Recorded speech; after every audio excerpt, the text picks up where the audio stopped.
పద్మశ్రీ పురస్కారం పొందిన తొలి భారతీయ కళాకారుడు శ్రీ స్థానం నరసింహారావు గారి స్వీయ రచన నటస్కార్ 5వ భాగం 17/9/20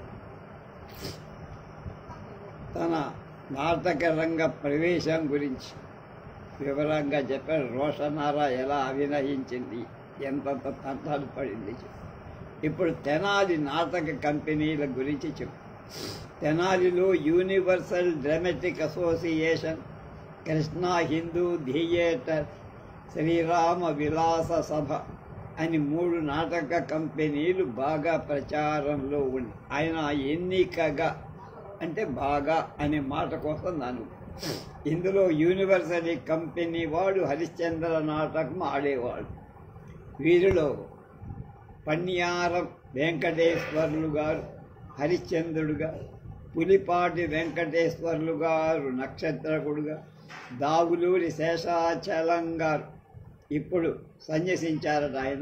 ఆయన చంద్రమతిగా ఎన్నికగా నటిస్తూ ఉండేవారు. ఈ కంపెనీకి అత్తోట రఘుపతిరావు, ముష్టి కృష్ణయ్య గారుల ఆర్థిక సహాయంతో సిరిపురపు శ్రీరాములు గారి నిర్వాహకత్వంలో మంచి పేరొచ్చు. ఈ కంపెనీ వారు నన్ను గురించి కొంత విన్నారు. ఈ కంపెనీ వారిలో నేను చంద్రమతి వేషం ధరించడానికి ముష్టి కృష్ణయ్య గారి ద్వారా బాపట్లకు ఆహ్వానం పంపారు. కృష్ణయ్య గారు నన్ను కలుసుకొని మాట్లాడారు. తెనాలికి సుమారు 7 మైళ్ళ దూరంలో ఉన్న అమృతలూరు అంటారు, దాని పేరు అమర్తలూరులో నా వేషం నటించడానికి తెనాలి ప్రయాణపు ఖర్చులతో సహా వారు 10 రూపాయలు ఇవ్వటానికి నేను అంగీకరించటానికి మా ఉభయంలో నిర్ణయం కుదిరింది. గంగవరపు కృష్ణయ్య గారు అనుమతించారు. అమర్తలూరు వెళ్ళి ప్రదర్శించి అప్పటికి 5-6 పర్యాయాలు ప్రదర్శించిన నాటకాలలో నా నటనానుభవం మరికొంత మెరుగై అక్కడి వారినందరినీ ఆనందపరచింది. కంపెనీ వారు నాకు ఇవ్వాల్సిన 10 రూపాయలకు మరో 5 రూపాయలు కూడా కల్పించి ఎంతో మర్యాదగా చూశారు. ఒక్క నాటకంలోని నా వేషణతో 10 రూపాయలు మిగుల్చుకోగల సంపాదన వరుణ్ణి అయ్యానని చాలా సంతోషం. ఆ రోజుల్లో అన్ని వస్తువులు చాలా చౌకగా దొరికాయి, కానీ డబ్బు చేతుల్లో ఆడేది కాదు. ధాన్యం బస్తా 4-5 రూపాయల కంటే ఎక్కువ ఉండేది కాదు. 13.5 రూపాయలకే నవర్సు బంగారం వచ్చేది. అంచేత నా సంపాదనలో నెలకు 20 రూపాయలు మిగిలితే మా కుటుంబానికి ఆ నెలంతా ఏ కొరత లేకుండా ఆనందంగా గడిచి. అంత క్రితం ప్రదర్శించిన నాటకాల సంపాదనలు 50 రూపాయలు మిగిలాయి కనుక అందులో కొద్దిగా దాచుకొని నా వేషానికి కావలసిన మంచి విగ్గు, కొత్త బట్ట, దుస్తులు, గిల్టు వస్తువులు, బంగారపు వన్నెగల పూసలను, వత్తులు, రేకులను, మరికొన్ని వాటిని మెల్లో హారాలుగా, కొన్ని నగలుగా తయారు చేసుకొని 2 అంగుళాల వెడల్పు గల గట్టి అట్టకు బంగారం లాంటి వత్తు రేకులు అంటించి దాన్ని వడ్డాణంగా తయారు చేసుకుని అప్పుడు నా వేషం మొదటి రోజుల కంటే మరింత ఆకర్షణీయంగా ఉంది. తర్వాత కొద్ది కాలాలకే నా పేరు తెనాలి కృష్ణా హిందూ థియేటర్లోకి పాకింది. 2వ భాగంలో మొదటి అధ్యాయం తెనాలి నాటక జీవితం. బాపట్లలో ఒకనాడు మా బంధువుల ఇంటికి వివాహానికి కుటుంబ సహితంగా వెళ్ళాం. మధ్యాహ్నం భోజనం తరువాత మా ఇంటి తాళం చేతులు తీసుకొని నేనొక్కడినే ఇంటికి వచ్చి అప్పటికి సాయంత్రం 3 గంటలు. మా ఇంటికి వాకిలి ముందట అరుగు మీద ఒక కొత్త వ్యక్తి వట్టి నేల మీద తన మోచేతిని దిండుగా ముడుచుకొని పడుకుంది. నా అడుగుల చప్పుడికి, ఇంటి తలుపులు తీస్తున్న చప్పుడికి ఆయన కళ్ళు తెరిచారు. ఎవరు మీరని లేచి కూర్చోండి, మాది తెనాలి, నా పేరు అంబడిపూడి నారాయణ, స్థానం నరసింహారావు గారి కోసం వచ్చా, వారిల్లు ఇదేనా? అవునన్నట్లుగా తలుపు తీసి ఇంత పెద్ద మనిషి నా వంటి కుర్రాడిని కొరకు వచ్చాడన్న సంతోషంతో నేనే నరసింహారావు అన్నా. ఆయన నివ్వరపోయారు. ఆపాదమస్తకం తేరి పార చూశారు. ఆశ్చర్యంతో మీరా అని ఏమలా ఆశ్చర్యంగా అడిగారు అని. ఇంకా ఆయన సందేహం పోలే. నాటకాలు చంద్రమది రోషనార వేషాలు వేశారట మీరేనా అని మళ్ళీ అడిగారు. రోషనార అది అవునన్నట్టు చిరునవ్వు ప్రదర్శించి నా పిలక జుట్టు చెవిపోగు పొట్టి చేతుల చొక్కా చూస్తూ క్రాపింగ్ పెట్టలేదేమని నవ్వుతూ మా అమ్మ ఒప్పుకోదన్న. మరి వేషధారణకు ఎలా ఒప్పుకున్నారు అన్నాడు. పరిస్థితులు ఒప్పించాయని. తర్వాత తాను వచ్చిన పని చెప్పి తెనాలి కృష్ణా థియేటర్ హిందూ థియేటర్లో తానొక నటుడే కాక కార్యకర్త కూడా. వారి కంపెనీలో నేను నటించడానికి కంపెనీ వారి ఆహ్వానాన్ని తీసుకొచ్చాడు. ఆ కంపెనీ వారికి నేను నచ్చితే నన్ను నెల జీతం మీద పర్మనెంట్ మెంబర్గా నిర్ణయించుకుంటా. ఆ మాటలు వింటుంటే నా భావి జీవిత సౌధానిక సోపానాలు కనిపించినట్లుగా ఉత్సాహం పొంది అలాగే వస్తాను. ఇంతలోనే నా అదృష్టమే పంపినట్లుగా ఆ వివాహపు ఇంటి నుంచి రాత్రికి రాత్రి రానన్న మా అమ్మ వచ్చేసి ఆమెతో ఈ విషయం చెప్పి ఆమె చాలాసేపు ఆలోచించి చివరు సరే వెళ్ళరా అని. రాత్రి మెయిల్లోనో లేక మర్నాడు ఉదయం ప్యాసింజర్లోనో మీ అబ్బాయిని పంపిస్తారన్నాడు నారాయణ గారు. భద్ర నాయన చిన్న సన్నాస్ అన్నది మా అమ్మ. మరేం పర్వాలేదు, అంత అవసరమైతే నేనే తీసుకొచ్చి దిగబెడతానులేండి అన్నాడు ఆయన. మంచిది నాయన అన్నది మా అమ్మ. ఆమెకు ఆయన నమస్కారం చేసి నన్ను తీసుకొని బాపట్ల రైలు స్టేషన్కు వచ్చి అప్పటికి 10 నిమిషాల క్రితమే తెలారికి వెళ్ళే రైలు 5 గంటల బండి వెళ్ళిపోయి ఉభయరము నిరుత్సాహం పొందారు. మా ఇంటికి వెళ్ళి భోంచేసి రాత్రి 10 గంటల బండిలో బయలుదేరదామన్నాను. స్టేషన్లోకి వచ్చి మళ్ళా తిరిగిపోవటం ఆయనకు మనసుకు అంగీకారం లేదు. ఆలోచిద్దామన్నాడు. 15 నిమిషాలు గడిచాయి. ఇంతలో స్టేషన్లో మరో బండి గంట కొట్టి అది తెనాలి వైపుకి వెళ్ళే గూడ్స్ బండి బాపట్ల వచ్చి ఆగింది. ఆయన గార్డు దగ్గరికి వెళ్ళి మాతో మాట్లాడారు. ఆయన అంగీకరించినట్టుగా తల ఊపాడు. బండి కదిలే వేళకు ఒక రాళ్ల వ్యాగన్ చూసి అందులో ఎక్కి కూర్చోమన్నాడు. ఆ వ్యాగన్ వచ్చింది. అందులో రాళ్ళు లేవు. లోపల కూర్చుంటే బయట వాళ్ళు కనిపించరు. కొంతసేపటికి ఆ బండి కదిలింది. ఇద్దరం అందులోకి ఎక్కి కూర్చున్నాం. బాపట్ల నుంచి తెనాలి లోపల ఆనాటి 4 స్టేషన్ ఎక్కడా ఆగల. గంటకు పైగా పట్టింది తెనాలి వెళ్ళేటప్పుడు. ఇంకా పొద్దుంది. తెనాలి వెళ్ళే లోపల తన కంపెనీ గురించి నాకు ఇలా చెప్పాడు ఆయన.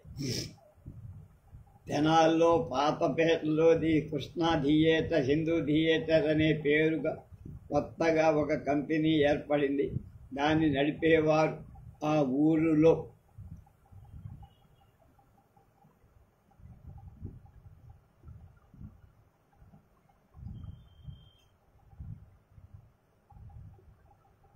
ఊరిలోని ప్రముఖ వైశ్యులు శ్రీమంతులు కళాభిమానులు అయిన తొండూరు హనుమంతరావు, తొండూరు సాంబయ్య, తొండూరు మాణిక్యం.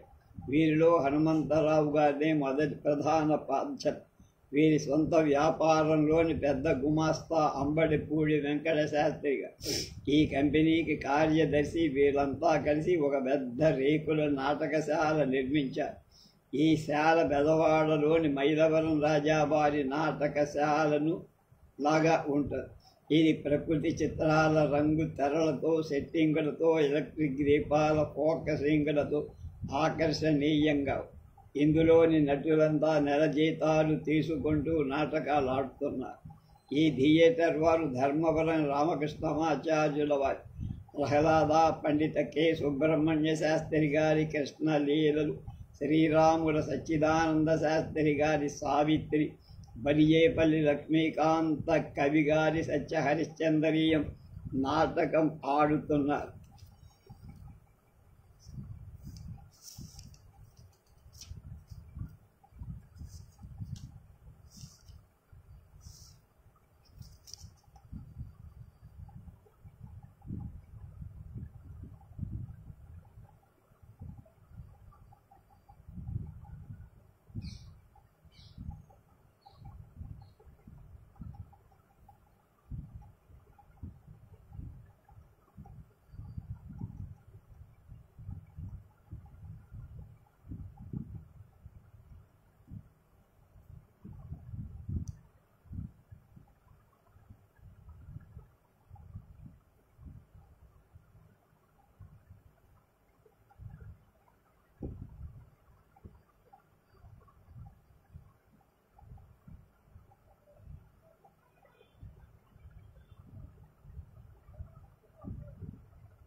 ఒక్క హరిశ్చంద్రియం తప్ప మిగతా వాటిల్లో ఎక్కువగా పాపట్ల కాంతయ్య గారి పాటలనే పాడుతూ జనరంజకంగా ప్రదర్శిస్తూ ఉంటారు. అందులో మల్లాది గోవింద శాస్త్రి గారు హిరణ్యకశిపుడు, కంసుడు, యముడు పాత్రలను, ప్రధాన స్త్రీ పాత్రలను కోటంరాజు లక్ష్మీకాంతం గారు అభినయిస్తూ ఉండేవారు.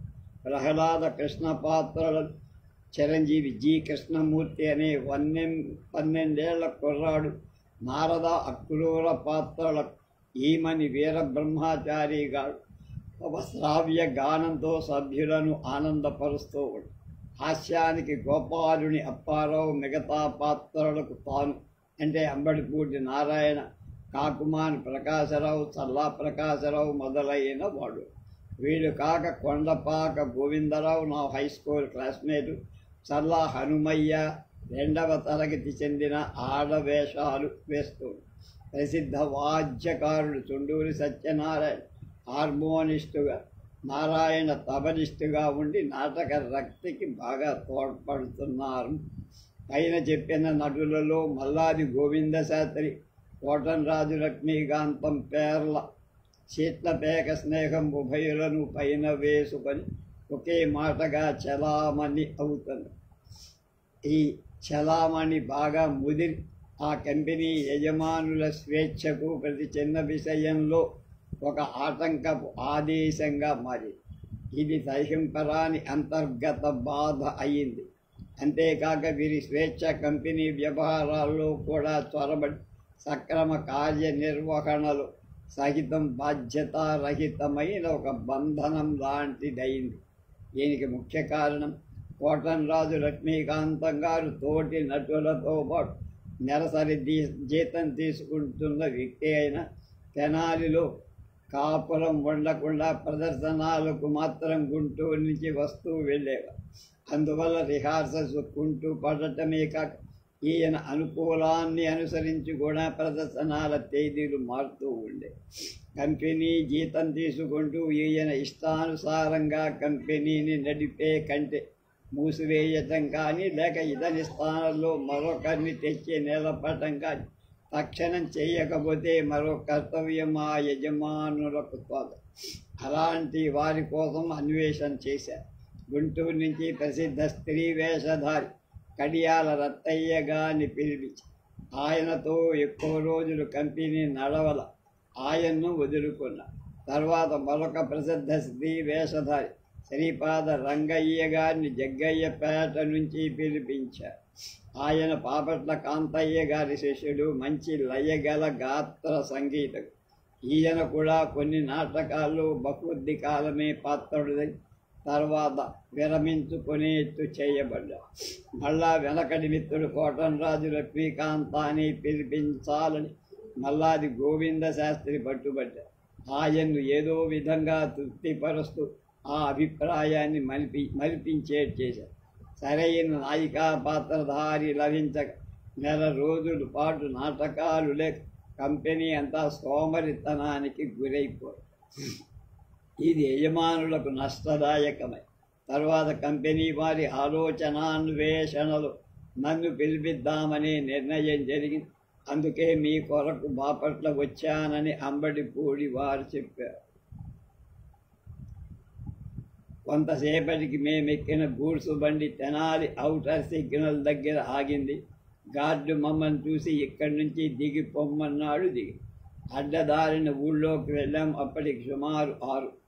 దారిలో కాఫీ తాగి నేరుగా నాటకశాలకు వెళ్ళి అక్కడ ఆ కంపెనీ యజమానులు, మెంబర్లు కొందరున్నారు. నన్ను వాళ్ళందరికీ పరిచయం చేశారు నారాయణ. నా ఆకారాన్ని చూసి కొందరు పెదిమలు విరిచి, కొందరు వెక్కిరించినట్లుగా నవ్వారు. మెంబర్లలో ఏవో గుసగుసలు కూడా వినిపి అయినా కాస్త పాడించండి అని నారాయణ గారితో చెప్పారు. హార్మోనిస్ట్ అయ్యంగానే హార్మోనియాన్ని వాయి వారు అనుకున్నట్లుగాన నాకున్న ఆ కొద్ది శక్తి, ఉత్సాహం నీరు కారిపోయి శృతిబద్ధంగానైనా పాడల. మళ్ళీ పాడమన్నారు. 2 పద్యాలైన తర్వాత నాకు ఇష్టమైన మోహన రాగంలో రోషనార పద్యం మంత్రినై మొఘల్ సామ్రాజ్యమునెల్ల కరిగించి నీకిబుడే అర్పించుదాన అనే శీసపద్యాన్ని భావయుక్తంగా పాడి చివరి రాగాన్ని నా గాత్రానికి అందిన గిరకాలతో ఆలపించి యజమానులకు కొంత ధైర్యాన్ని సంతృప్తిని కలిగించింది నా పద్యం. కీర్తనలేవైనా వస్తే బట్ రోషనారా నాటకంలో మూర్తిమంతు చూడనైతిగా అన్న పాటను నే సహింతునా నా పాషాణ హృదయుని పలుకుని అనే పాటను లయ తప్పకుండా పబ్లిస్ట్ చాలా హుషారుగా వాయించి నా పాటలతో అందరి చేత తలరూపించేట్టుగా వాయించారు ఉభయులు. మెంబర్లంతా సంతోషించారు. కుర్రాడు చూడబోతే చచ్చోడు లాగున్నాడు, ఘటికుడేరా అన్నారు కొంత. అంబడి బోడివారి నారాయణ అందరికంటే హెచ్చుగా ఆనందంలో నిట్టూర్చి గోవింద శాస్త్రి గారు అంతగా ఆనందించాల. ఆయనకు సహధర్మి మిత్రుడు అయిన లక్ష్మీకాంతం గారి పాటలు గల అభిమానం నా పాటనంతగా మెచ్చనివ్వరు.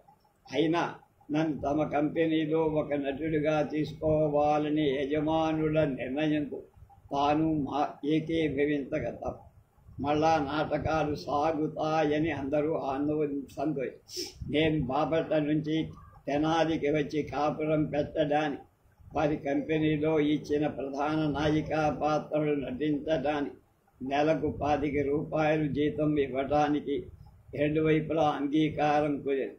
ఇది కాక ఒక 100 రూపాయలు నా ఖర్చుల నిమిత్తం ఉచితంగా ఇచ్చారు. 1 సంవత్సరానికి మాత్రమే నా చేత అగ్రిమెంట్ రాయించుకొని నెలకు 10 రూపాయల జీతంలో ఒక ఉద్యోగి నయ్యానని సంతోషించి ఇందులకు మా అమ్మ, మా మేనమామ, దగ్గర బంధువులు అంతా ఆనందపడి మంచి రోజు చూసుకొని మా కుటుంబంతో తెనాలికి కాపురం వచ్చి నెలకు 8 రూపాయల అద్దెతో నాటకాల హాలు దగ్గరగా ఉన్న పిల్లల మరి బాలకృష్ణ గారింట్లో ఒక భాగంలో కాపురం పెట్టారు. కృష్ణ హిందూ థియేటర్ వారు మొదటగా నాకు వారి ప్రసిద్ధ నాటకం హరిశ్చంద్రలో లీలావతి పోర్షన్ ఇచ్చి, కానీ అందులో హెచ్చు పోర్షన్ లేదు. ఆ నాటకం 2 సార్లు మాత్రమే ప్రదర్శింపబడి అందులో నా పాత్ర ఆ కంపెనీ వారికే కాక ప్రజలకు కూడా నచ్చల. అగ్రిమెంట్ కాలం పూర్తి కాకుండానే నన్ను వదిలించుకోవాలనే ఆలోచనలు కొట్టినట్టు వార్తలు బయటకు వచ్చాయి. నిజం తెలియదు, దిగులు. ఇంతలో కృష్ణలీల నాటకం 1 నెలలో ప్రదర్శించాల్సి వచ్చి నాకు యశోద భూమికిచ్చారు. యశోద పాత్ర పైన చెప్పిన లీలావతి పాత్రను ఆ కంపెనీ వాళ్ళకి నచ్చకపోవటానికి గోవింద శాస్త్రి గారి అభిప్రాయం కొంత తోడ్పడి వారి అసంతృప్తి నిజంగా నా ఉద్యోగానికి ఉద్వాసన చెబుతుందే అనుకున్నాను. అందుచేత నా యశోద వేషానైనా మరింత సమర్థతతో నిర్వహించాలన్న శ్రద్ధ నన్ను నిద్రపోని. పాత్ర తత్వాన్వేషణలో నా మనసు ఆకర్నిశలు నిమగ్న. నా యశోద పాత్రానికి సంబంధించిన పోర్షన్ను ముందే కంఠస్థం చేశాను. దాన్ని అనుసరించి పక్క పాత్రల పోర్షన్ను కూడా చదువుకొని అర్థం చేసుకొని భాగవత గ్రంథంలోని యశోదాకృష్ణులున్న భాగాలు పరిశీలించి పెద్దల వల్ల మరికొంత యశోదా తత్వం తెలుసుకొని దానికి అనుగుణంగా ముందుగా నా వేషధారణ ఎలా ఉండాలో ఊహించుకోవడం నా పరిసర స్త్రీ లోకాన్ని పరీక్షిస్తున్నా.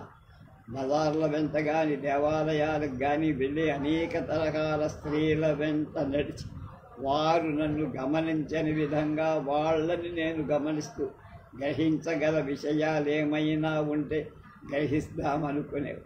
అందులో ఒక్కరైనా భాగవతంలో చెప్పబడిన యశోదామూర్తికి సరితూగిన వాడులే. ఎవరో కొందరు తమ బిడ్డల దగ్గరవుతున్న స్త్రీలు కనిపించారు, కానీ భగవదంశ సంభూతుడైన శ్రీకృష్ణుడంతటి వాడి లాలించే మాతృమూర్తులుగా నాకెవరూ కనపడరు. పైగా ఆ బిడ్డలను చేదరించుకోవడము, కొట్టేర్పించడము, విసుక్కోవడము ఏదో చేస్తూ ఉండేది. వాళ్ళని చూసి విముఖుడినై వెళ్ళిపోతూ ఉండేవాడు. యశోద పాత్రానికి మాత్ర ఇలా వెతకడంలో 10 రోజులు గడిచిపోయి నాటకం వేయాల్సిన రోజు ఇంకా 10 రోజులు. ఒకరోజు సాయంత్రం ఊరి బయటకు షికారుల ఎల్లు దూరమై పొలాలు ముందుకొస్తున్నాయి. నా మనసులో యశోద గురించి ఆలోచన. నాతో పాటు నీడలుగా నడుస్తున్నట్లు ఉంది. దాంతోపాటు నేను ముందుకు నడుస్తాను. నాకెదురుగా పొలాల్లో పనిపాటలు చేసుకొని తమ ఇళ్లకు మళ్ళీ వచ్చే కూలికి కొందరు వస్తారు. పరధ్యానంగా వాళ్లను చూస్తూనే ముందుకు సాగి ఇంతలో హఠాత్తుగా ఒక స్త్రీ ఎదురై మంచి భారీ విగ్రహం. పనిపాట్ల వల్ల దేహం గట్టిపడి కండలు తేరిన నల్లటి శరీరం, 40 ఏళ్ళు, నిండైన జుట్టుతో కొప్పు, కొందం కొలదల కోలముఖ, విశాఖ పాలభాగం, చెంపకు చేరడై కొంచెం ఎరుపెక్కిన కడు, మంచి పలువరు, నవ్వితే బుగ్గలు సొట్టలు పడేట్టు చెక్కే, పొద్దున్నెప్పుడో నసట పెట్టుకున్న చిన్న కాసంత చెరిగిన కుంక, తాళ్లకు పూర్వకాలపు అందరూ కడియ, నెత్తిన బరువు గల ఒక సంఖలో పెరగా వీపుకు చుట్టుకున్న జోలె, ఆ జోలెలో 1 సంవత్సరం ఈడుగల నల్లని కుర్ర నాకెదురుగా వచ్చే. నేను ముందుగానే సాగిపోతాను. మా ఇద్దరికి మధ్య 40 గజాల దూర స్థలం. దగ్గర 10 గజాల్లోకి వచ్చి ఇంతలో ఆ జోలెలో ఉన్న కుర్రాడు ఆమె చెంప మీద తన చేతి వేళ్ళు ఆనించాడు. ఆమె ఆగి తన కుర్రాడి వైపు మెడ తిప్పి వాడి లేత వేళ్లను ముద్దు పెట్టు. ఆ దృశ్యం చూస్తూ మరింత దగ్గరకు వెళ్ళి ఆమె ఆగింది, నేను ఆగి. ఆమె తన జోలను ఒక భూపన సరిచేసుకొని ముందుకు అడుగుపెట్టి మా ఇద్దరికి అప్పటి మధ్య సుమారు దూరం 4 గజాలే. ఆమె నన్ను చూసింది. నేను ఆ పిల్లవాడిని చూస్తూ చిరునవ్వు నవ్వా. ఆమె తన పిల్లవాడిని చూసుకొని నవ్వు. ఆహా, ఎంత బాగుంది నవ్వు అనుకో. నేను అనుకున్న యశోద నవ్వినట్లు అనిపించి ఆ నవ్వు ఎంత చక్కటి భంగిమనిచ్చింది, ఎంత మధురంగా ఉందా భావం. అంతా రెప్పపాటు కాలంలోనే నాకు అలా పోయింది. నాకు అలాంటి అనుభూతి కలిగిన తరువాత ఆ వ్యక్తిని పలకరించకుండా ఉండలేక నీ కొడుకా అన్న. అవునయ్యా, నా కొడుకే కుమ్మరాం అంటూ వాడి బొత్తిగ మీద తన వ్రేళ్లతో చెంప కొట్టనట్లుగా అలంది.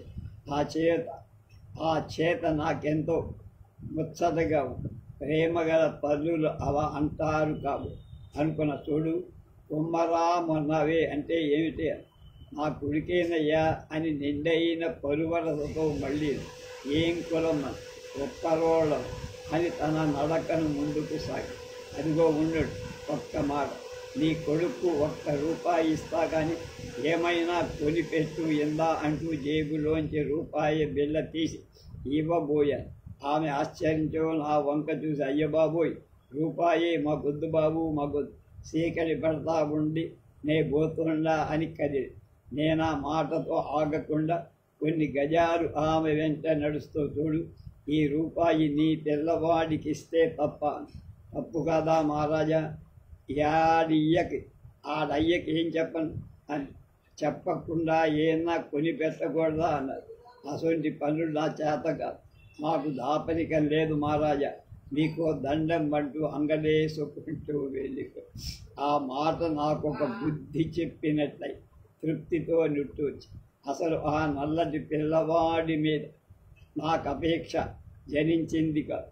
ఆ రూపాయి ఇవ్వడం, ఈ కారణంగా ఆమెతో ఏవో మాటలు మాట్లాడి కనిపించుకోవాలి అంతే చూసి అలా నిలిచేదో ఎలా కదిలేదో వాటిని మరింత గమనిద్దామని నా ఉద్దేశం. నాలో ఇంకోటేం లేదు. అంతే, నేనామె నుంచి గ్రహించుకున్న విషయాలన్నీ నా యశోద పాత్ర పోషణ అనుకూలించినవేం కావు. వాటిలో కొన్నింటి మాత్రమే మెరుగుడు దిద్దుకో తగినవిగా తోచాయి. మిగిలిన వాటిలో ఎక్కువ ఆంగిక చలనాలు, భావము, ఉదాత్తానికి దూరం అవ్వడం చేత వదిలేసి ఇంటికొచ్చా. ఆ తెలుసుకున్న విషయాలు మరికొన్ని మెరుగులు ఊహించుకున్న మా ఇంటి ముందు వసారాలో ఉన్న చిన్న గదిలో లోపల గడి చేసుకొని కొద్ది రోజుల పాటు ఆ తెలుసుకున్న భావ భంగిమలను, నడకలను అభ్యాసం చేస్తూ ఇంతలోనే మా కంపెనీ వారు కృష్ణలీలలు నాటకం ప్రదర్శించే రోజు వచ్చింది. కృష్ణుడి వేషానికి కంపెనీ వారు ఒక చక్కటి 6 ఏళ్ల కుర్రాన్ని తెచ్చారు. వాడికి కొన్ని విషయాలు నేర్పారు. ఆ రోజు రాత్రి 10 గంటలకి నాటక ప్రదర్శనం ప్రారంభం.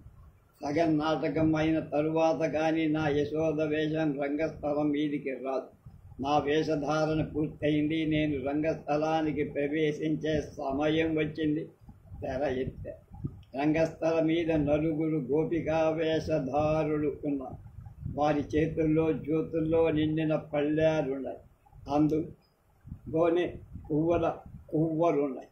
వారంతా కలిసి మంగళం జయమంగళం మా యశోదా కృష్ణులకు శుభమంగళం అనే పాట పాడుతూ జ్యోతులను పైకి కిందకి వలయాకారంగా తిప్పుతూ ఆ పూలను యశోద రావాల్సిన మార్గంలో చదువుతున్నారు. ఆ పాట నేనే రాశా, కానీ అది నాకిప్పుడు జ్ఞాపకం లేదు. దానికి ఆ గోపికా వేషధారులకు ముందుగా నేర్పించా. ఆ సందర్భంలో పాడించి అందుకు కనీసం 10 రూపాయలైనా నా రిహార్సల్స్ జరిపించాను. 10 రోజులు పర్యాయ బృందగానంలో, అవయవ చరణంలో, అభినయంలో సమానత్వమే నిలుపుకొనేట్టుగా సరింది.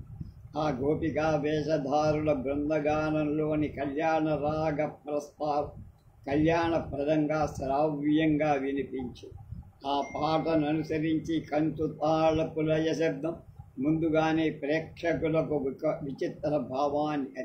అప్పుడు లోపల నుండి నా యశోదావేశం అలాగే కొప్పు పెట్టుకొని దాని కొసన బంగారు వన్నెగల ఒక చిన్న కుచ్చునగను సింగారి మెడకు గంధం పూసుకొని మెడలో నల్ల పూసల పేరు ధరించి నడుముకు బంగారం లాంటి వడ్డాణం పెట్టుకుని కాళ్లకు సత్తులోహపు గడియాలు అందరూ కనిపించేట్లుగా తొడిగి జరీగళ్ళ రోజా సిల్కు చీరను సైకిల్ కట్టుగా కట్టుకొని ముందు భాగాన వెనక పమితి వచ్చేట్టుగా చేసుకొని నా నొసట చిన్న కాసంత కుంకుమ దిద్దుకొని ఆ కృష్ణ వేషధారిని అలాగే నా వీపున వాల్చుకొని నా భుజాల ముందుకు చాచిన వాడి చెరు చేతులు పట్టుకొని కొంచెం వయ్యారంగా అతన్ని చూసుకుంటూ నా వాడికి నేర్పిన విధంగా నా బుగ్గ మీద వేసిన వాడి అరచేతిని ముద్దు పెట్టుకుంటూ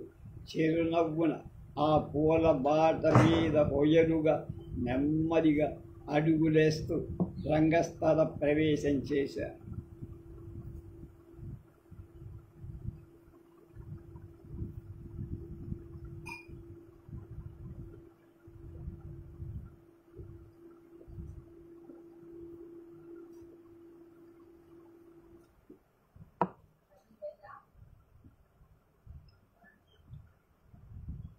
అలాంటి ప్రదేశం ఆనాటి ప్రేక్షకులకు ఎంతో కొత్తగా ఆనందంగా దాని ఫలితం వారి కరతాళ ధ్వనులుగా మారి నన్నెంతో ఉత్సాహపరిచింది. ఆ ఉత్సాహంలో నేను నిజంగా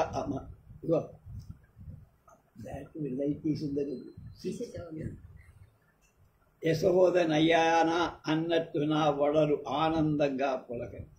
ఆ ఆనందంతో శ్రీకృష్ణుడి ఎన్నో విధాల ఆడించి ఉయ్యాల్లో పడుకోబెట్టి జోలపాడ. ఆ తర్వాత కొంతసేపటికి లోపలికి వెళుతూ వెనక్కు తిరిగి ఒక్క పర్యాయం ఓరగా ప్రేమ దుఃఖుల కృష్ణుడి వంక తృప్తిగా చూసి భగవంతుణ్ణి తలుచుకొన్నట్టుగా పైకి అరమోడ్పు కన్నులతో చూసి తృప్తిగా నిట్టోర్పు నిష్క్రమించి అందుకు కూడా ప్రేక్షకులు కరతాళ ధ్వనులు ఇచ్చారు. తర్వాత ఒక ఘట్టంలో చిన్న కృష్ణుడు క్షీరభాండాన్ని పడదోసి తల్లి దండిస్తుందనే భయంతో పరిగెత్తుతూ ఉంటాడు. అది గమనించిన యశోదవాడి వెంటబడి బతిమారి తీసుకుని వచ్చేటప్పుడు ఒక పాట రాసుకున్నది. ఈ రచనకు నా మనస్సులోని భావాలకు సరైన పదాలు అందక ఎన్నో వ్రాతలు కొట్టేసి పెద్దల చేత కొన్ని చోట్ల సవరించుకొని చివరికి ఒక తృప్తి అందేకుంది. ఆ పాట ఇది నిలు నిలు బాలక తుంటరి కృష్ణ మోగన కృష్ణ ముద్దుల కృష్ణ నిలువక పరిగెడ బోకురా కృష్ణ క్షీరభాండమును దొంగిలించిదన మాతృదండనకు మదన పడకురా వెంకకు మల్లరా వేదనొందకురా కనురెప్పల నిన్ను కరుణతో దాతురా చిన్న పాదములు శనకి కందుర వెన్న బూసి నిన్ను మందన చేతుర చెన్ని కృష్ణ నా చెంతకు చేరరా అన్నీ మరచి నిన్నే ఆనందింతుద పూర్వజన్మముల పూజా ఫలమున నిన్ను సుతునిగా నేనిలగంటిర కన్నీరులికెరా కాళ్ళు తడబడెనురా కన్నయ్యా నా కౌగిలి కందరా అలసిపోతివయ్యా నాయన నిలిచి నడవరా ఇకనైనా కులుకు నీ కోమల కాయము కలత చెంది ఎటు తూలిపోవునో నిలుని అద్భుతంగా ఆ పాటకు ప్రేక్షకులు 2 సార్లు పాడించుకొని ఆనందించారు. దీన్ని కొంతకాలానికి గ్రామ్ఫోన్ రికార్డులో కూడా పాడారు. తర్వాత రంగాల్లో నేను యశోదగా కొంటె కృష్ణుణ్ణి దండించినప్పుడు పైకి మాత్రం కోపం చూపిస్తూ లోపల ప్రేమ సంతోషాన్ని వ్యక్తం చేస్తూ ఆ ఉప్పర స్త్రీ తన కొడుకును పెట్టన కృష్ణుణ్ణి మందలిస్తూ నా పాత్ర పోషణలో నిర్వహిస్తూ నాటకమంతా ఒక ఎత్తు, నా యశోద పాత్ర పోషణ ఒక ఎత్తుగా ప్రేక్షకులు నిర్ణయించారు. నాటకం అయిపోయాక లోపలికి వచ్చి నన్ను అభినందించిన ప్రేక్షకులు కొందరు స్త్రీలు కూడా తమ ఆనందాన్ని చిరునవ్వులో వెలిబుచ్చారు. కొందరు పెద్దలు మా కంపెనీ యజమానులను అభినందించారు. ఆనాడు దారిలో కనిపించిన ఆ ఉప్పర స్త్రీయే నా యశోద పాత్ర పోషణకు మాత్రక అయిందని ఇవాల్టికి నేను భావిస్తూనే ఉంటా. అయితే ఇక్కడ గమనించాల్సిన విషయం ఒకటి, అదేమంటే ఏ పాత్ర పోషణకైనా నటులు అలాంటి వారినే విధిగా అన్వేషించాలని కాదు నా ఉద్దేశం. ఆ అన్వేషణలో అలాంటి వారు ముమ్మూర్తులా తమ పాత్రలకు నమూనాగా మోడల్గా లభిస్తే కానీ అలా లభించడం అంత తేలికే కాదు. లభించినప్పుడు తమ పాత్రలకు అనుగుణంగా కనిపించే వాడి సహజాకృతిని, రూపురేఖలను, ఆచారాలను, అలవాట్లను మాత్రమే గమనించాలి. ఆ గమనించిన వాటిలో అవసరమైనంత వరకు కొన్ని విషయాలు అభ్యాసంలో అలవర్చుకోవటం మంచిది. అంతేగాని వారి కులమతాలతో విముఖులై అవసరమైన విషయాలు తెలుసుకోవడం విశ్లేషించరాదని ఆనాటి నుంచి నేను తెలుసుకున్నాను. తర్వాత నా మోహిని, తర్వాత తెనాలి కృష్ణ థియేటర్ బేతపూడి భగవంతరావు రచించిన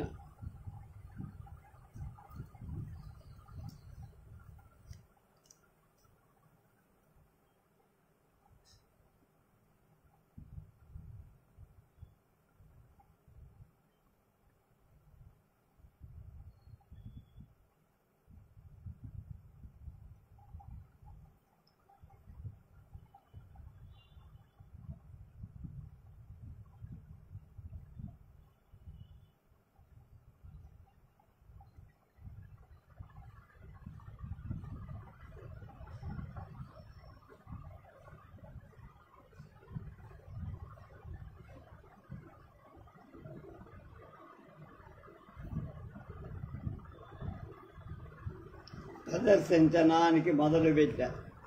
అందులో నేను మోహిని పాత్ర, గోవిందశాస్త్రి రుక్మాంగదుడి పాత్ర ధరించడం నిర్ణయం. అందుచేత పాటలు, పద్యాలు ప్రత్యేకంగా ప్రాక్టీస్ అయ్యాయి. తర్వాత వచనం ఎంతో కంఠోపాఠమైపోయి ఆ కంపెనీ వారు ఈ నాటకానికి ప్రత్యేకంగా సెట్టింగులు, ట్రెక్ బిట్స్ రంగస్థలం మీదనే చేయిస్తున్న కారణం పూర్తి రంగస్థలాభ్యాసం, రిహార్సల్స్ జరగటానికి అవకాశం లేకపోయి మా అభ్యాసమంతా ఒక చిన్న గదిలోనే జరిగి అందులో ఎక్కువ కాలం మా పద్యాలు, పాటలు సరిచూసుకోవటంలో గడిచిపోయింది. కానీ ఆంగిక చలనంలో మా సంభాషణలు సాగరు. వచనం మాత్రం గొప్ప చెప్పుకున్నట్టుగా జరిగి అందువల్ల రంగస్థలాన ఎవరెంత దూరంలో నిలబడి కదులుతూ అభినయించాలో మాకేం తెలియదు. అది కాక మాకు ప్రత్యేకించంటూ ఒక గురువు కూడా ఎవరూ లేరు. మాలో గోవింద శాస్త్రి గారి అందరికంటే ప్రధాన పాత్రధారి అవటంలో మాలో హెచ్చు మంది ఆయన సలహా చివరి నిర్ణయంగా భావించారు. శాస్త్రి గారి సలహాలు నాకంతగా అనుకూలించేవిగా తోచేవి కాదు. ఆయన అభినయ రీతులకు నా అభినయ పోకడ చాలా సందర్భాల్లో తేడా కాదు. అలా కాదు, ఇలా అభినయిస్తే బాగుంటుందని నేనంటే కాదు, ఇలాగే ఉండాలని ఆయన విమర్శనతో ఘర్షణలు పడుతూ ఉండేవి. మా అభినయంలోని అభిప్రాయ భేదాలు చక్క చేయటానికి అంబడిపూడి నారాయణ శాస్త్రి గారులు కూడా పాల్గొని చక్క దానికి ప్రయత్నిస్తోంది. ఆ చక్క చేయడం కూడా చాలా వరకు గోవింద శాస్త్రికి అభిప్రాయాలకే అనుగుణంగా ఉంది. నేను నిరుత్తరుడై ఉండేవాణ్ణి. ఓటమి కారణం ఏమిటంటే వాళ్ళంతా నాకంటే పెద్దవాడు. వారితో వాగ్వాదంలో నా మాట నిలబెట్టుకునే శక్తి కానీ వాక్చాతుర్యం కానీ నాకు లేవు. కానీ అలా అభినయిస్తే బాగుంటుందని నా మనస్సులో ఏదో నిర్వచించలే భావం నా పిరికితనం వల్ల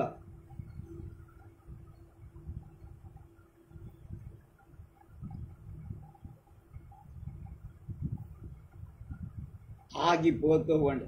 నా మనోభావాన్ని వెలికి చెప్పే మాటలు కూడా నాకు ఆ పిరికితనంలో స్ఫురించేవి. అక్కడికి రిహార్సులో అభినయించి చూసేవాడిని కొన్ని కట్టాలు. కానీ వేషం లేని కారణం నా అభినయం ఆభాసంగా తేలిపోయి ఆ పైన నాకు విసుగు నిరుత్సాహంగా చివరకు ఇదొక గొడవ. ఈ గొడవ మా కంపెనీ ప్రొప్రైటర్ల దాకా మా ఇద్దరు అభిప్రాయ భేదాన్ని వాడు తీర్చలేకపోయారు. ఇదొక విధంగా భార్యాభర్తల మనస్తత్వాల్లో కలహమైపోయి కంపెనీ యజమానుడు గోవింద శాస్త్రి గారి మనస్తత్వాన్ని ఎన్నడూ అర్థం చేసుకున్నాం. అంత క్రితం కృష్ణలీలల నాటక ప్రదర్శనలో నా యశోదకే మంచి పేరు రావడం, నా మోహిని పాత్రలకు నా ఇష్ట ప్రకారమే నిర్వహించుకోవలసిందని ఆ యజమానుడు చెప్పేశారు. అందువల్ల నా ఇష్ట ప్రకారమే నా మోహిని పాత్ర నటించాను. కానీ తన మాట వినలేదనే కోపంతో గోవింద శాస్త్రి గారు రిహార్సించులో నటించినట్టుగానైనా రంగస్థలం మీద నటించల్లా. ఆయన నాకు కల్పించే అడ్డంకులను ఓర్పుతో నేర్పుతో ఎలాగో అధిగమించి సమయానుకూలంగా నటించాల్సివి. అనుకున్నంతగా నాటక ప్రదర్శనం రక్తికెక్కదు. దీనికి 3 కారణాలు. మొదట పాత్రానుగుణ్యమైన పాత్రధారుడు నిర్ణయింపబడు. ముసలివాడికి యవ్వనపు ప్రధాన పాత్ర ఇవ్వవు. రెండవ, నారద పాత్రధారణానికి 2 నిర్ణయించారు. ఆ 2లో ఒక బాగా పాడగలిగిన వాడు, ఒకడు బాగా నృత్యం చేయగలిగిన. వీళ్ళిద్దరికీ ఆకార సౌష్ఠవాలు గాత్ర శబ్దం వేరైపోయి అది పాక్షికాభినయం. మూడవది, వీటన్నిటికీ మించి రిహార్సల్స్ సవ్యంగా జరగల. నాటకానికి వెనక ముందు రంగాలను ఒక చిన్న గదిలో జరపడం రంగస్థలం మీద మా నడక తీరులు, ప్రవేశ నిష్క్రమణలు, అన్యోన్య భావ ప్రకటనలు తడవుకొన్నట్టయ్యాయి. అందువల్ల ప్రదర్శన కుంటి నడకనడు. పైగా ప్రదర్శనలో కూడా చిన్న చిన్న సెట్టింగులను అప్పటికప్పుడు మధ్య మారుస్తూ ఉండటం వల్ల తెర పడితే మళ్ళా ఎన్ని నిమిషాలకు లేస్తుందో తెలియదు. ఈ ఆలస్యం వల్ల జరిగిపోయిన రంగంలోని విషయాలు ప్రేక్షకుల విమర్శకు గురవుతూ ఆనాటి ప్రదర్శన మా కంపెనీ అందరికీ తడుపుకొన్న డ్రెస్ రిహార్సల్ అయి మర్రోజు మేమంతా సమావేశమై మా పొరపాట్లను తప్పులను నెమరేసుకొని 3 నాళ్ల తరువాత పూర్తి సెట్టింగులతో నాటక రంగస్థలం మీదే రిహార్సల్ చేసి తర్వాత ఒక పక్షం రోజులకు ఆ నాటకాన్ని మళ్ళా ప్రేక్షకుల ముందు ప్రదర్శించారు. ఆ రోజు ప్రదర్శన చాలా బాగుందనే ప్రశంసలు వచ్చాయి. పొరుగుళ్ళకు కూడా పై సాధన విధ. ఈ అనుభవం వల్ల తెలుసుకున్నది ఏమిటి అంటే, ప్రదర్శనకు తీసుకున్న నాటకాన్ని అందులోని నిర్ణీత పాత్రధారులంతా పూర్తిగా చదవాలి. తర్వాత వారి పాత్రల పాఠాన్ని కంఠస్థం చేయాలి. తర్వాత హార్మోనియంపై పాడాల్సిన పద్యాలను పాటలను ఓ చిన్న గదిలో అయినా ఒక నాటకానుభవ దర్శకుడిని ఆదేశానుసారంగా అభ్యాసం చెయ్యాలి. దీని తర్వాత మాత్రం ఆ నాటకంలోని ప్రతి రంగంలోనూ రావాల్సిన పాత్రధారులను రంగస్థలం మీదే విధిగా రిహార్సల్స్ జరుపుకోవడం నటనకు స్వేచ్ఛ రక్తిని కందిస్తుంది. అందువల్ల ఏ పాత్రల్ని ఎలా ప్రవేశింప చెయ్యాలి, ఎక్కడ ఎంతగా ఏ విధంగా నిలబెట్టాలి, ఎలా వాటిని కదిలించాలి, భావభంగిమలు ఎలా చూపాలి మొదలైన ఆంగిక సాత్వికాభినయమంతా పాత్రధారులకు కరతలామలకమై రంగస్థల విహారంలో ఎంతైనా హొయ్యలుగా ఉంటుంది. నటనకు మెరుగులు పెట్టుకోండి. నాటకశాలలే లేని నాటక సంఘాలు మొదట ఏ గదిలోనైనా నాటకం ప్రదర్శనం పోయే నాటకాన్ని రిహార్సల్ చేస్తారు. కానీ వాళ్ళు కూడా ఈ విశాలమైన హాల్లోనో లేక అద్దెకు తీసుకున్న నాటకశాల వేదిక మీదనో ఒకసారైనా మొత్తం నాటకమంతా రిహార్సల్స్ జరుపుకోవటం అవసరం. డ్రెస్ రిహార్సల్స్ జరుపుకోవడం అంతకంటే ఉత్తమం. మరొక అభినయం విషయంలో ఒక్క మాట చెప్పాలనుకో, నటుల అభినయమంతా లోక సహజ రూపాన్ని తత్వాన్ని పోలిందిగా ఉండాలి. ఉన్నంతలో ఉదాత్తమై ఉండాలి. అది ధనజ్ఞ రసజ్ఞ ప్రేక్షకుల హృదయ సీమలు వాళ్ళ అనుభవాలను పులకరింప చేసేదిగా ఉండాలి. ఇలాంటి పులకరింపు పుట్టించటానికి నటుడు పాత్ర తత్వ అన్వేషణలో తపస్సు చెయ్యాలి. అంటే మననం చేసుకుంటూ ఉండాలి. అదే నటుడి తపస్సు. దీనికి వేళాపాళ అనేది ఏమి ఉండదు. ఎప్పుడైనా ఏ క్షణంలో చేస్తుంది. ఇలాంటి తపస్సు సరి అయిన అన్వేషణలు ఏకాగ్రత అందుకుందో లేదో లోకానుభవజ్ఞుడైన ఒక గురువు వద్దకు తెలుసుకో. అతని హితోపదేశ పరంగా తన అవ్యక్త భావ ప్రకటన సక్రమం చేసుకో. ఇందులకు 10 మంది గురువులక్కల. ఒక్కొక్క విషయంలో ఏదైనా సలహా చెప్పే ప్రతి ఒక్క గురువు కాదే. అందుకుగాను అలాంటి గురువును ముందే వెతికి నిర్ణయింపబడిన ఆ వ్యక్తే అన్ని పాత్రల పోషణకు గురువుగా ఉపయోగపడతారు. ఎవరికైనా 10 మంది చెప్పే సలహాదారుడు ఆచరణలో తీసుకురావటం నష్టమే కాక ఒక్కొక్కప్పుడు ఔచిత్య భంగం కూడా కుదరదు. అలా అని మంచి విషయాలను అరటి పండులాగా అందరి వల్ల తెలుసుకోకూడదని నా అభిప్రాయం. తెలుసుకోవచ్చు. ఆ విషయాన్ని తెలుసుకోకూడదని కాదు, తెలుసుకున్న విషయాలు తన పాత్రలకు ఔచిత్య భంగం లేకుండా ఎంతవరకు ఉపయోగపడతాయో అలాంటి వాటిని తన గురువు అంగీకారం మీద ఆచరణలోకి తీసుకోవాలి. అలా చేస్తే అందరూ తమ మంచికే చెప్పారని వాటిని ఆదరణలోకి తెస్తే ఆచరణలో అసలు పాత్రతత్వమే అయోమయమై కుంటుపడి మంచో చెడ్డో గుడ్డిగా ఒక గురువుని నమ్ముకొని అతని హితానుసారంగానే నటన నేర్చుకోవటం పాత్రధారుల ధర్మం అన్నారు. అయితే అలాంటి దర్శకుడు ఎలా ఉండాలి అనే ఆలోచనకు సమాధానంగా నా అనుభవరీత్యా కొన్ని విషయాలు తెలుపుతా. నాటక దర్శకుడు సహృదయుడు కావాలి, సహనశీలుగా ఉండాలి, లోకానుభవంతో ముదిరిన వాడు కావాలి. ఎందుకు వయస్సు ప్రధానం కాదు. కొంచెం పండితుడుగా కానీ కొంచెం కవిగా కానీ ఉండటం మంచిది. వాక్యాలను పదాలను వివిధ భావాల్లో విడమర్చి అర్థవంతంగా ఉచ్చరించగలి వాంగ్మయుడు అవ్వాలి. ఏ పాత్రనైనా ఆ పాత్రానుగుణ్యమైన భావ భంగిమాలతో ప్రకటిస్తూ అభినయించి తెలియచెప్పే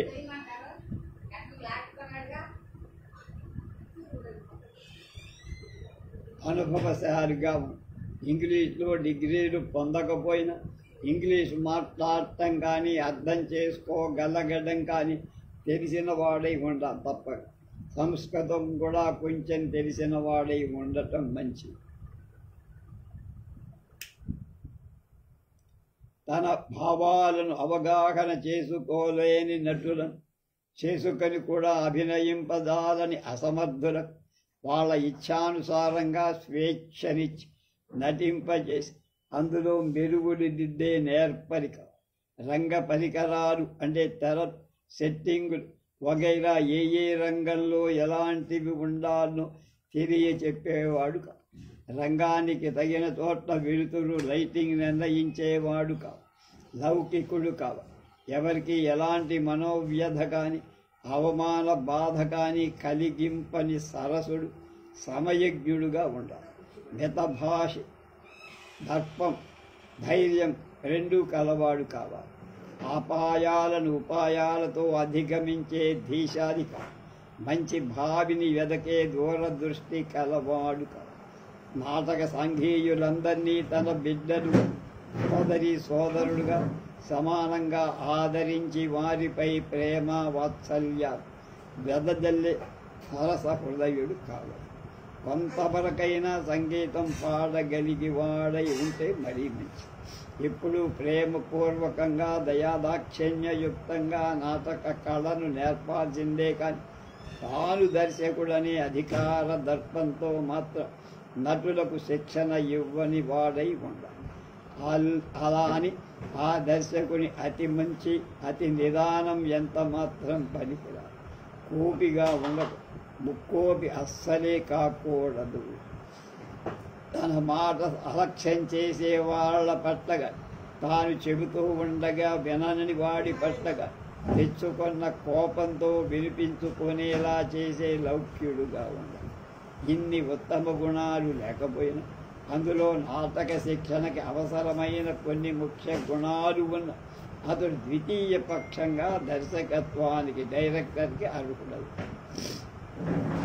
పైన చెప్పిన ప్రథమ ద్వితీయ పక్షాలు చేరని వారెవరైనా ఒకనొక నాటక సంఘంలో డబ్బు హోదా వల్లనో మరే కారణం చేతను దర్శకుడు కావాల్సిన యోగ్యతను పుట్టించుకోవాలి.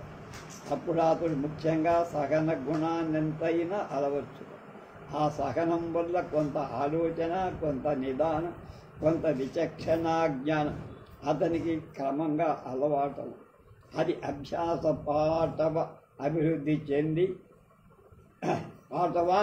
అభివృద్ధి చెంది కొంతకాలానికి అతన్ని కూడా ఒక రకమైన దర్శకుడి కోవలోకి తీసుకువెళ్ళి ప్రథమ ద్వితీయ శ్రేణులకు చెందిన దర్శకుని పాత్రధారు తమ నాటకాన్ని ఆచరణలో పెట్టుకోవటానికి ముందే సాధ్యమైనంత వరకు వెదికి నిర్ణయించుకోవాలి.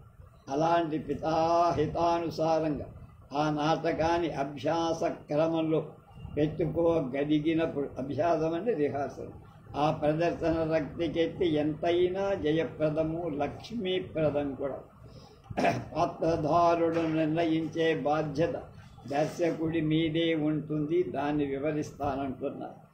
పాత్రధారుల దర్శకుడు తీసుకున్న నాటకంలోని పాత్రలు ధరించడానికి ముందుకొచ్చిన వారిలో అనేక రకాల ఆకారాలు మనస్తత్వాలు కలిగిన వ్యక్తులుంటారు.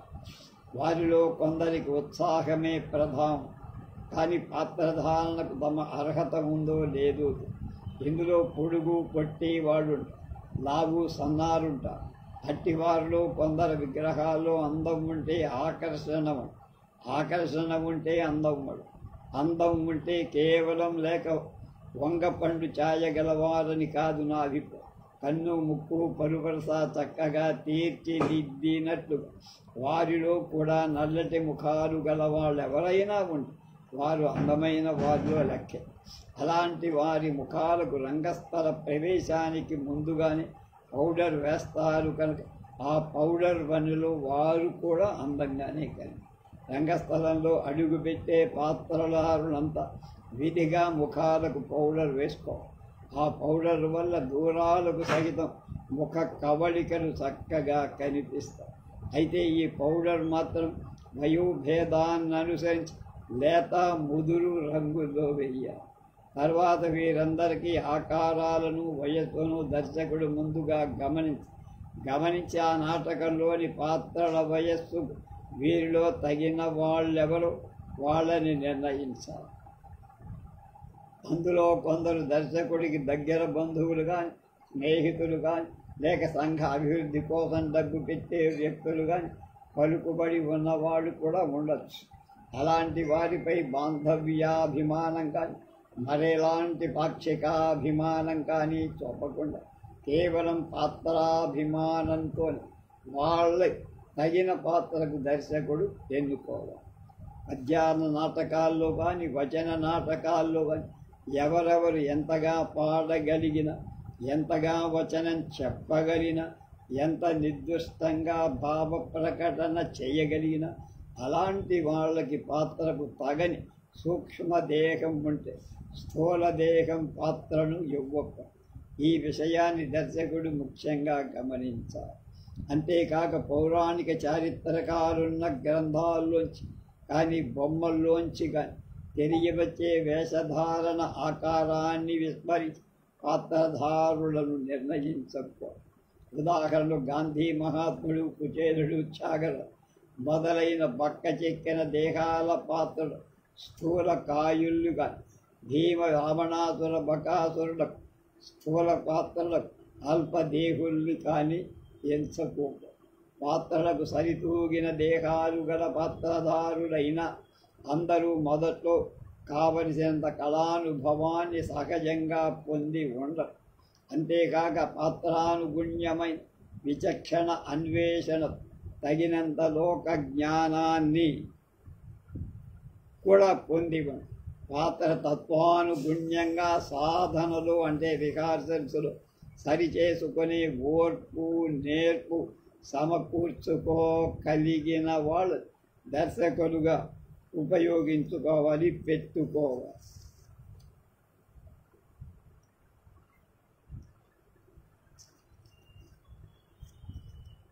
అలాంటి పరిశీలనలో ఎంపికైన వ్యక్తుల ఆకర్షణీయమైన విగ్రహ సౌష్ఠవం స్ఫుటంగా, శ్రావ్యంగా, దూరాలకు కూడా వినిపించగలిగే వాక్కు ఉన్నవాళ్ళు ఆ నాటకంలో ప్రధాన పాత్రలను ఇవ్వడం దర్శకత్వానికి సులభం అవడమే కాదు, పాత్ర పోషణకు నాటక రక్తికి ఎంతైనా దోహదపడు.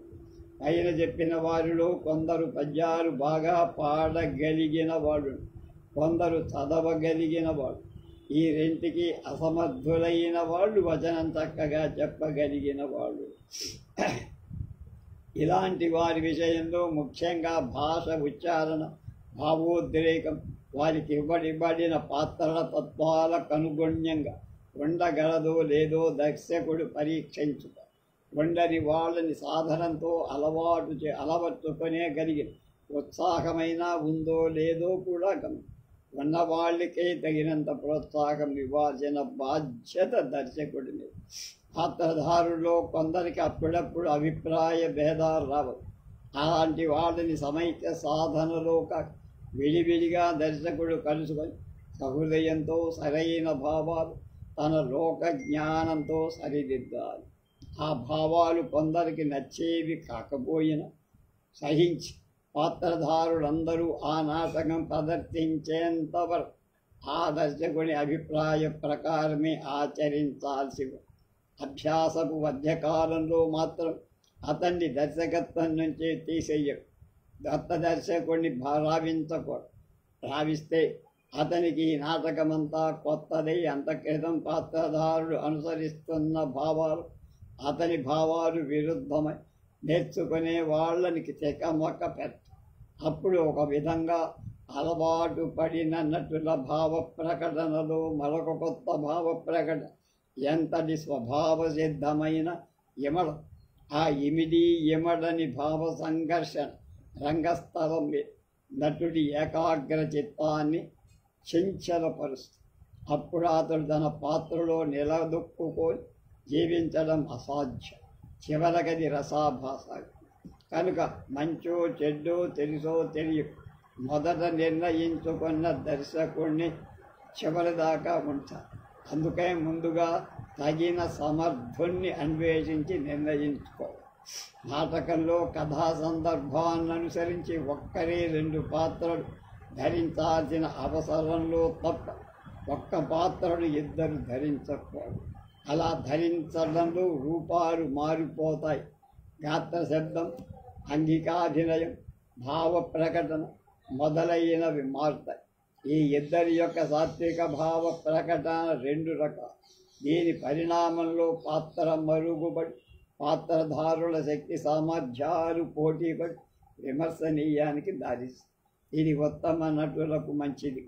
దీన్ని గురించి ఇంకా ముందు భాగంలో వివరిస్తాం. మంత్రోపదేశం. 1921 సెప్టెంబర్ 23 తేదీ ఉదయం 5 గంటలకు నిద్ర లేచి, అంత పెందరాళి మామూలుగా నిద్ర లేచేవాడిని కాదు. ఎందుకు లేచానో నాకే తెలియదు. కాలకృత్యాలు తీర్చుకున్నా. ఇంకా అప్పటికి మా ఇంట్లో కాఫీ కొంపటి రాజయ్యల మా ఇంటి వసారాలో కూర్చుండి వార్తాపత్రిక చదువుకుంటున్నా. ఇంతలో ఓ కోషాయి భిక్షార్థం మా ఇంటికి వచ్చి మా ముందు నిలబడ్డాడు. కలెత్తి చూసి పొడిగాటి విగ్రహం, బాగా నెరిసిన గడ్డం, జటాజూటం, మోకాళ్ళకి కిందికి దిగిన కాషాయ రంగు బరక, కొంచెం ముదురు రంగు గల కాషాయ వల్లెవాటు ఉత్తరీయం, దసట విభూతి రేఖలు, దట్టమైన కనుబొమ్మల మధ్య కుంకం, ఒక సంకన జోలే, ఒక చేత్తో కమండలం వచ్చి నిలబడు. నేను అతన్ని చూసి తేరిపార చూస్తా. బాబా అన్న. భిక్ష కావాలి. ఘాటుకోలనుకొని కాబూలనుకొని లేచి ఇంట్లోకి వెళ్ళి దోసెడు బియ్యం తెచ్చి ఆయన జోలి పట్టల గడ్డం దువ్వుకుంటూ చిరునవ్వుతో పరుపుతూ నుంచున్నాడు. క్షేమంగా ఉన్నావా అన్నట్లుగా తన అరచెయ్యెత్తి చూపాడు. బియ్యం పట్టమన్న దానికి ఆయన అలాగే ఉండని అన్నట్టుగా చెయ్యు. నాకర్థం కాక ఆయన చూస్తూనే. అప్పుడు ఆయన నా కళ్ళల్లోకి తీక్షణంగా చూశాడు. ఆశ్చర్యం. ఆయన్ను ఎప్పుడో చూసిన స్ఫురణ వచ్చిందా, ఎప్పుడు ఎక్కడ అనే ఆలోచనలు చప్పున నా జన్మస్థలం బాపట్ల గుర్తు. బాపట్లలో 3 ఏళ్ల క్రితం యూనియన్ ఆఫీస్ పక్కన నేరేడు చెట్టు కింద నెగడేసుకొని నాకు జోస్యం చెప్పిన ఆనాటి గోసాయిగా గుర్తుపడి నా ఆనందానికి హద్దు తప్పినట్టు. బాబా నువ్వా? ఎన్నాళ్ళకని ఆ దోషుడితోనే నమస్కరించి ఆయన కాళ్లకు మొక్క. చప్పుల లోపలికి బియ్యం ఇంట్లో గిన్నెలో పోసి చాప తెచ్చి అరుగు మీద పరిచ ఆహ్వాని. ఆయన నెమ్మదిగా వచ్చి కూర్చున్నాడు. ఆనాటికన్నా హెచ్చుగా ఈనాడు తెలుగే కొంచెం యాసగా మాట్లాడటం నేర్చుకున్నాడు. కుశల ప్రశ్న తరువాత మా అమ్మను, భార్యను, నా దగ్గర బంధువుని ఆయనకు పరిచయం చేశా. వాళ్ళంతా ఆయనకు నమస్కారం చేసి లోపలికి వెళ్ళిపోయారు. తర్వాత కొంత దక్షిణ దేశం పర్యటించి తాను మళ్ళా హరిద్వారం వెళ్ళానని, తన గురువుని సంవత్సరానికి ఒకసారి దర్శించుకొని మళ్ళా దేశాటనం చేస్తూ ఉంటానని కొన్ని పర్యటనల విశేషాలు. ఇంతలో కాఫీ అయ్యిందన్న సూచన ఇంట్లోనికి వచ్చి లోపలికి వెళ్ళి కాఫీ తెచ్చి ఆయనకి ఇవ్వబోయా. వద్దన్నారు. పాలు తాగుతారా అన్నారు. అది వద్ద. పండేమన్నా తెప్పించినా దానికి వద్దనే కాదు. ఏమీ అన్న. ఇవాళ ఒక పని కోసం మా గుర్వాజ్ఞ మీద నీ వద్దకు వచ్చారు. నేను ఆశ్చర్యంతో ఏమి నీ గుర్వాజ్ఞ చెప్పండి. ఇవాళ నీకొక మంత్రోపదేశం చెయ్యటానికి నీ దగ్గర 1 గంటలో మళ్ళీ వస్తా. ఈలోగా తలారా స్నానం చేసి ఉతికిన వస్త్రం కట్టుకొని సిద్ధంగా ఉండు. ఉతికిన వస్త్రం లేదు కానీ పట్టుబట్ట ఉంది, కట్టుకోనా? పర్వాలేదు, కట్టుకోను. తర్వాత ఇంకా చెయ్యాల్సిన కొన్ని ఉన్నాయి, విను. టెంకాయ, పసుపు, కుంకం, సాంబ్రాణి పొడి, ఒక చిన్న ప్రమిదిలో దీపారాధన దగ్గర పిచ్చు. కాఫీ తాగద్దు, నేను మళ్ళీ వస్తా 1 గంటలు అని చెప్పి వెళ్ళి నాకెంతో ఆశ్చర్యము, ఆనందం కలిగి ఈ విషయం మా ఇంట్లో చెప్పా. అంతా సంతోషించి ఆయన చెప్పినవన్నీ సిద్ధం చేసుకున్నా. ఆయన మాట ఎందు నాకెన్నడూ కుదిరిన నమ్మకం, నాలో పవిత్రమైన భక్తి కావాలి. ఆయన రాక కోసం ఎదురు చూస్తూ గడియారం చూస్తూ 1 నిమిషం తక్కువగా సరిగ్గా గంటకు వచ్చి గడియారం వంక చూసుకొని ఆయన వంక చూసి నేను ఆయన్ను అడగల. ఈలోనే చెప్పాడు, నీ గడియారం 1 నిమిషం ఆలస్యంగా నడుస్తూ ఉందని. అన్నీ సిద్ధం చేసుకున్నావు కనుక ఇక లోపలికి పద. వస్తువులన్నింటినీ సిద్ధం చేయబడిన నా పడక గదిలోకి అది వరకే వేయబడిన పీటలు చూసి వాటి మీద కూర్చోవద్దన్నాడు. వాటి పక్కకు పెట్టి తాను కొద్దిగా దర్భలు తెచ్చాడు. కొన్ని నేల మీద నాకు పరిచాడు, కొన్నింటి తాను పరుచుకొని ఆయన సైగతో ఇద్దరం ఆ దర్భల మీద కూర్చొని ఆయన ఆదేశ ప్రకాశం ఒక పళ్ళెంలో నిప్పులు తెచ్చా.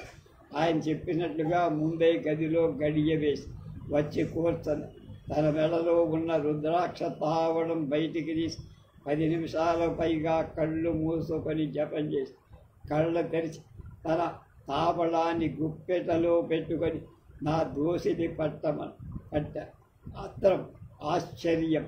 నా దోసిలలో ఆయన తాళం ద్వారా అంటే తావళం ద్వారా దాదాపు 10-15 నీటి చుక్కలు వాటిని తలకు రుద్దుకోమన్నాడు. అందువల్ల అతనిలో ఏదో మహత్తుందని ఆ వయస్సులో నన్ను భక్తి శ్రద్ధలు నాలో స్థిరపడ్డాయి. ఆయన పట్ల నాకు అచంచలమైన గురుత్వం కలిగి చెప్పడం మధ్య దీపారాధన ముందుగానే నా చేత చేయించాడు. కొబ్బరికాయ కొట్టించాడు. అది ఎక్కడా చెక్కు చెదరకుండా సగానికి కత్తి పెట్టి కోసినట్టుగా సగానికి పగిలి ఆయన గడ్డల్లో చిరునవ్వు మెరిసి మళ్ళీ కొంత ధ్యానం చేశాడు.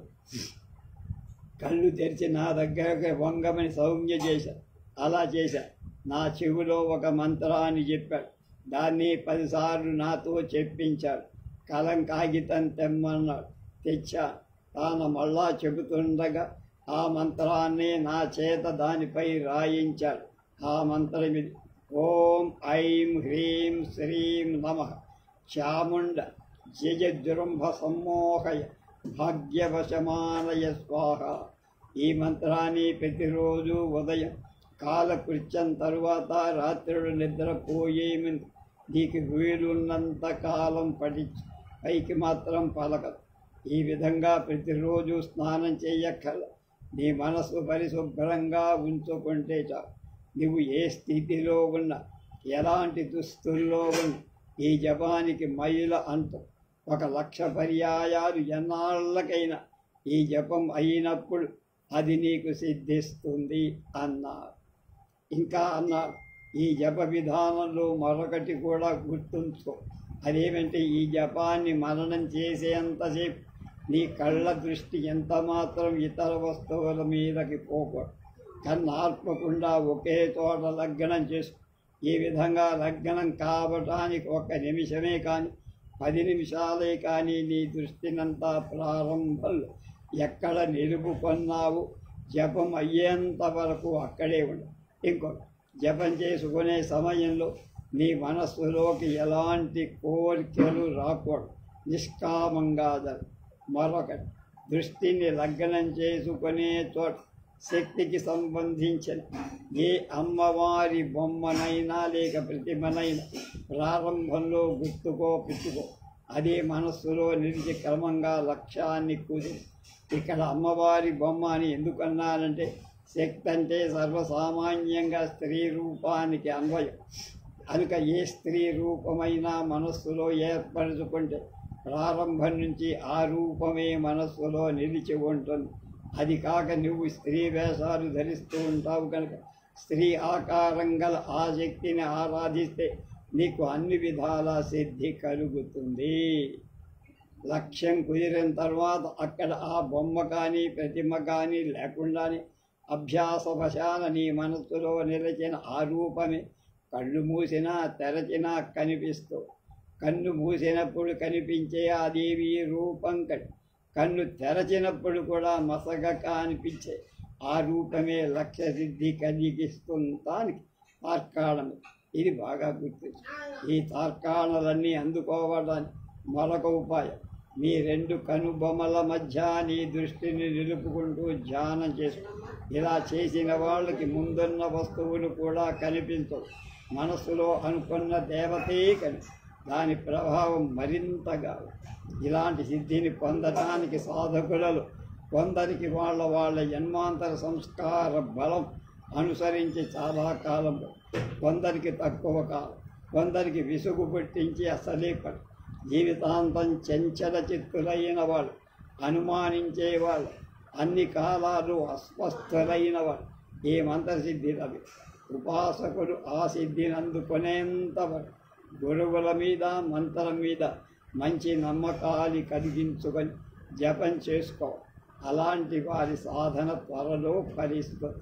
నేను చెప్పిన మంత్రంలోని అక్షరాలు నిమిత్త మాత్రమే అయిన వాటి నిశ్చల మననంలో లక్ష్యసిద్ధికి అవి శక్తివంతమై సిద్ధి పొందు. ఆ సిద్ధే సాధకుడికి అనుకున్న కార్య ఫలితాన్ని. ఆ దుర్గాల జపం వల్ల ఫలితం అనుమానాస్పదమే. ఇది మా గురువాజ్ఞ. నీకు కృతజ్ఞులను. అయితే స్వామి, ఈ ప్రపంచంలో కోటాను ప్రజలు ఉన్నారు కదా, నాకే ఈ మంత్రం ఉపదేశించాలన్న కరుణ మీకెందుకు? ఆయన చిరునవ్వు నవ్వి, ఈ ప్రశ్న అడుగుతావని నాకు ముందే తెలుసు, చెబుతా. ఇది ఒక్కొక్కరి జన్మాంతర సుకృత విషయం. నువ్వు కళారంగంలో ప్రసిద్ధుడు కాబోతున్నావని ఆనాడు నీ హస్తంలోని నీ లేఖలోని మరికొన్ని లక్షణాల్లో సాముద్రిక రీత్యా కొంత యోగ దృష్టి రీత్యా తెలుసు. ఆ విషయాన్ని నీకు ఆనాడే సూచనగా చెప్పాను, జ్ఞాపకం ఉందా అంటే తలూపాను. అది కాక ఏ గురువైనా తాను సిద్ధించుకున్న మంత్రాన్ని తనతోని అంతరింప చేసుకోకూడదు. అలా చేసుకున్న వాడికి సద్గతులు కనుక అందులకు అర్హత కలవాళ్ళని గురువే అన్వేషించి వారికి ఆ మంత్రాన్ని ఉపదేశించి ఆ గురువు తరించాలి. ఇట్టి మంత్ర విద్యలన్నీ లోక శ్రేయస్సు కోసం సక్రమంగా ఉపయోగించినప్పుడే అలాంటి గురువుల జన్మలు ఉత్తమాలై ధన్యత్వాన్ని పొందుతూ ఉంటాయి. అలాంటివే మరొకధమైన మంత్రాలు ఉత్తర హిందూస్థానంలో ఇద్దరికి ప్రయాగలో ఉపదేశించి వాళ్ళ వృత్తులు వేరు. వారు సాధనలో సిద్ధి పొంది ప్రసిద్ధులయ్యారు, ఐశ్వర్యవంతులయ్యారు, ఉదారులయ్యారు, దాత. దక్షిణ హిందూస్థానంలో కాకతీయంగా నువ్వు నానాడు నాకు కనిపించి నీ హస్తం చూశా. మంత్రోపాసనకు నువ్వు తగిన వాడి అని తోచి ఆయనప్పుడు నీకు ఈ విషయం చెప్పని కారణం ఒకటి. ఆనాటికి నువ్వు చాలా చిన్నవాడు. గురువు మీద నీకంతగా నమ్మకం కుదిరి ఉండని భయం. నేనప్పుడు నీ భవిష్యత్తు చెప్పిన నమ్మే లోక జ్ఞానం నీకు లేదు. ముందుగా నీకు కొంత నమ్మకం ఏర్పడటానికి 2-3 విషయాలు క్లుప్తంగా నీ కోసమే నేను వచ్చే రోజు వస్తుందని చెప్పా కూడా జ్ఞాపకం ఉందా? అవును, జ్ఞాపకం. మీరు చెప్పినట్లే ఆ నెలలోనే వివాహం జరిగి, అవునా? ఇంకా ముందు కాలంలో ఈ మంత్రోపాసన ఫలితం వల్ల నీకు జరగాల్సిన మరికొన్ని గొప్ప గౌరవ సన్మానాలు బిరుదులు వస్తాయి. 1923 నుంచి 66 అంటే 43 ఏళ్ళు నీకు అఖండ రాజయోగం పడు. ఆ కాలంలో 2 ఇళ్ళు కట్టించగా కొంటం కానీ చేస్తాం, కొంత భూమి కొంటాం. 1933లో సముద్రాంతర విదేశయానం కూడా చేస్తాం. అక్కడ నీకు సన్మానాలు జరుగుతాయి. ఆప్తులను ఆదరిస్తావు. నీ వల్ల 10 కుటుంబాలు పోషింపబడి నీ వృత్తిలో నీకు నువ్వే సాటిగా కీర్తి ప్రతిష్టలు పొందుతావు అంటూ అప్పటి నా స్థితిని మరిపించే ఉత్సాహ ఆనంద అతిశయ విషయాలు స్థూలంగా చెప్పారు. ఆయన పాదాలకు నమస్కరించ. ఆయన చెప్పినవన్నీ 1966 వరకు అలాగే జరిగింది. ఇద్దరం ఒకే పంపిన కూర్చుండి భోజనం చేశాం. భోజనం తర్వాత నా పెట్టెలోంచి కొత్త బట్టలు తెప్పి ఆయన కప్పి నమస్కరించారు. ఈ రెంటికి మళ్ళా నాకే ఇచ్చేశాడు ఆయన. తాంబూలంలో 10 రూపాయలు చేతిలో పెట్టా, దాన్ని నాకు ఇచ్చేశాడు. ఏమి స్వామి ఎందుకదా అంటే, మంత్రోపదేశం చోట భోజనం తప్ప ఏమీ స్వీకరిస్తే ఆ మంత్ర ఫలితం మాకు దక్కదు. ఇది మా గురువాజ్ఞ. అయితే స్వామి, ఈ మంత్రాన్ని స్త్రీ పురుషాదుల్లో నేను ఎవరికైనా చెప్పవచ్చా? ఓ, నీకు సిద్ధించిన తరువాత ఈ మంత్రోపదేశం పొందటానికి స్త్రీ పురుష భేదం లేదు. ఎవరికైనా అందులో కూడా గురుభక్తి మంత్రమందు విశ్వాసం దీక్ష ఉన్న వాళ్ళకి నీకు బాగా నమ్మకం కుదిరినప్పుడే చెయ్యి. తర్వాత నా ఇంటి బంధువులందరూ వచ్చి నమస్కారం చేశారు. అందరినీ ఆశీర్వదించ వెళ్ళిపోతూ ఇంకొక విషయం చెప్పి, నీకు ఈ మంత్రోపదేశం ప్రాథమికంగా దీక్ష కుదరాలంటే మనస్సును అదుపులో పెట్టుకోవాలి. దానికి ఒక ఉపాయం చెప్పారు. భోజన సమయాల్లో భోజనం ప్రారంభం నుంచి పూర్తయ్యేదాకా మౌనం అవదని. అది విఫలం కాకుండా మౌనం బాగా అలవాటు పడ్డ చాలా కాలం కొన్ని వేళలు కొన్ని గంటల పాటు ఈ మౌనాన్ని ఆచరణలో పెట్టు. దీనివల్ల నీ మనస్సు నీ స్వాధీనంలో, ఇది నీకు ఏకాగ్రత్వాన్ని కుదిస్తుంది. ఏకాగ్రచిత్త అని చెప్పి మళ్ళా ఆయన నాకు ఈనాటి వరకు ఆయన చెప్పిన మౌనం విషయంలో కొన్నాళ్ళు పాటు భోజన సమయాలు, ఆ తర్వాత గడిచిన కాలంలో ప్రతి నాటక ప్రదర్శనమైన మర్నోడు 12 గంటల నుంచి సాయంకాలం 6 గంటల మౌనాన్ని ఆచరణలో. అందువల్ల నాకు కొంత మనోనిగ్రహం, ఏకాగ్ర చిత్తం కొద్ది, కానీ కనుబొమ్మల మధ్య దృష్టిని నిలుపుకోవటం రావలసినంతగా రాల. అది ఈ జన్మకు సాధ్యమవుతుందో లేదో. సాధు ఉపదేశించిన మంత్ర నాటక ప్రదర్శనం ప్రారంభించబోయేము 10 పర్యాయాలు జపించుకొని రంగస్థలం ప్రవేశించేవారు. అపజయం నాకు ఎప్పుడూ కలగ, ఎన్నడూ 1-2 చోట్ల తప్ప దానికి కారణాలు వేరు. అవి నా అన్వయం, నా స్వయం కృతాపరాధం, కొంత నిర్లక్ష్యం వల్లే.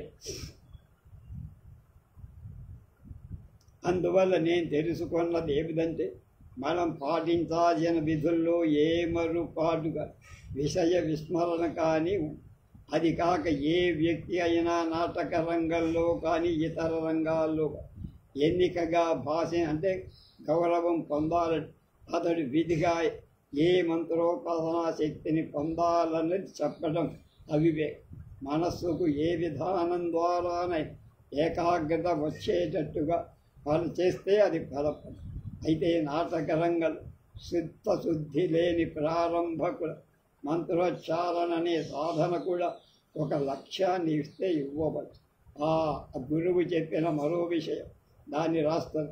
ఈ మంత్ర సాధన ఎంతటి బలసిద్ధిని పొందిన సాధకుల కర్మ ఫలితాన్ని పూర్తిగా వెయ్యలేదు కూడా. కానీ వారి కర్మల ఫలిత ఉద్ధృతాన్ని కొంచెం ఉపశమని తగ్గి, అంటే జడివానలో పట్టిన గొడుగు లాంటిది అవుతుంది. ఆయన భావాలను జ్ఞాపకాన్ని అందినంత వరకు నా సొంత మాటల్లో రాశ. తర్వాత రేపు శాంతి గారు పూలు ఇచ్చారండి, గుడికి తీసుకెళ్ళమని పుట్ల పెడుతున్నాను. తొలి బంగారు పదం